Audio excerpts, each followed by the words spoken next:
ng corruption. May nawawala. Sa bawat bariyang umiikot sa ating kalat, may kasamang pangarap para sa hamon ng buhay, para sa pag-asa at para sa kinabukasan. Pero sa bayan ng San Miguel, ang ilang bariyang para sa bayan tila napunta sa bulsa ng ilan. Dito magsisimula ang kwento ng katotohanan, tapang at prinsipyo sa isang simpleng silid-aralan.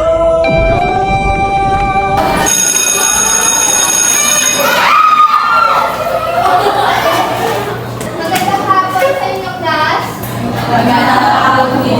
Kamusta naman kayo? Mga kabataan, may mahalaga akong sasabihin. Kulang tayo mismo. Ang mahalaga at ang bayan sa inyo. Yes, please. Ma, bakit po wala tayong libro ngayong taon? Sa ngayon, ang sabi ko, wala pa tayo. Ibig sabihin ko ba may nagnanakaw? Yes, tandaan ninyo, may mga tanong na hindi ang nagsasabi. Pero may mga hindi na mabuti.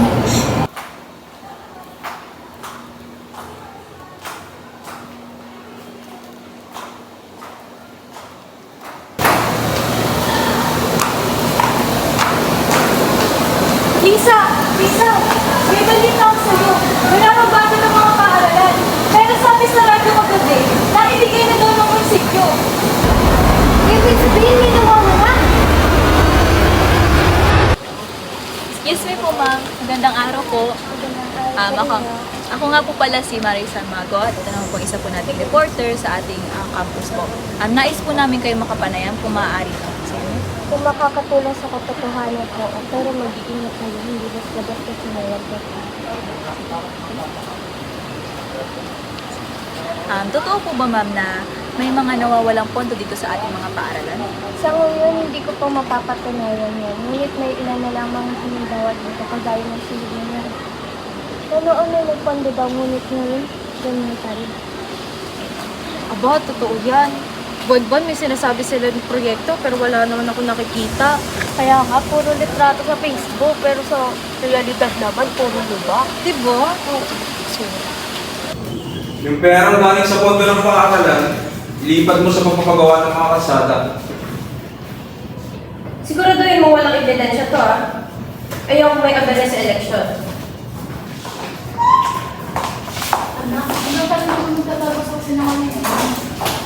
Ngayon naman, huwag ka nang makialam. Alam mo ba kung gaano mahirap mamuno?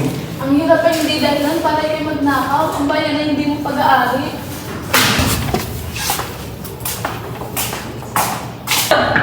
Sino yan?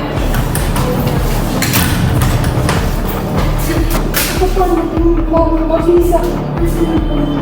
May ebidensya ako pero delikado to.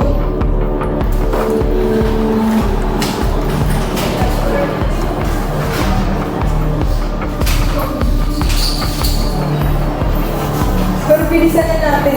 Kaya nagpahabag na tayo sa labas.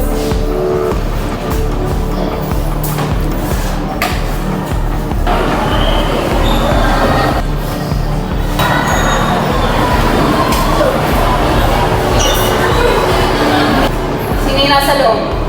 Wala yan, baka lagalang yun.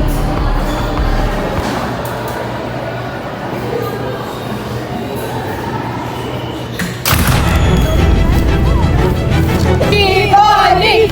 Hinakaw!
gusto mo manalo, manalo ka ng tama.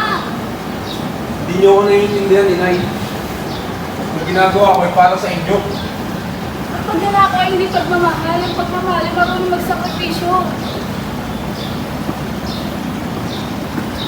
Nakita ko mismo ka, may lumabas na truck galing sa munisipyo. Walang kaibigan siya. Ebidensya ka, ilalabas sila sa radyo. Huwag mong sirain ang pangalan ng barangay. Hindi namin sinisira, gusto lang namin ng kasagutan. Kayo, totoo po ba ang mga pinaparatan sa inyo ng mga mamamayan? Ano? Walang katotohanan yan. Paninira lang yan sa pangalan ko. Pero Mayor, ang mismong ina mo raw ang magpapatunay. Hindi yan totoo, Ruben. Dahil ako ang magpapatunay. Ako rin ang iyong inang itinago mo sa kahihiyan. Nay! Mas mabuti pa mawalan ako ng anak kaysa mawalan ako ng dangal. Oras na para managot ka, Mayor. Mayor Ruben Vergara, inaaresto ka sa salang paghiwalyan at pandarambong.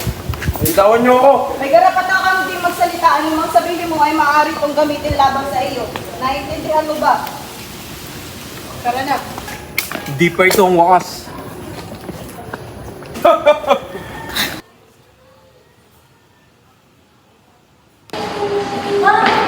Ma'am Tracy, nagbagong bayan. Salamat anak, pero hindi ako tutuhayan.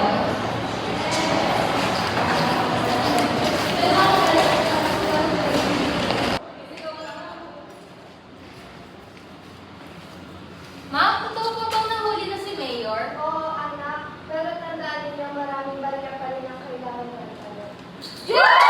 Sa bawat barya ng bayan, may halaga. Hindi lang sa piso, kundi sa dangal. Ang tunay na kayamanan ng bayan ay ang mga taong marunong manindigan para sa kapwa.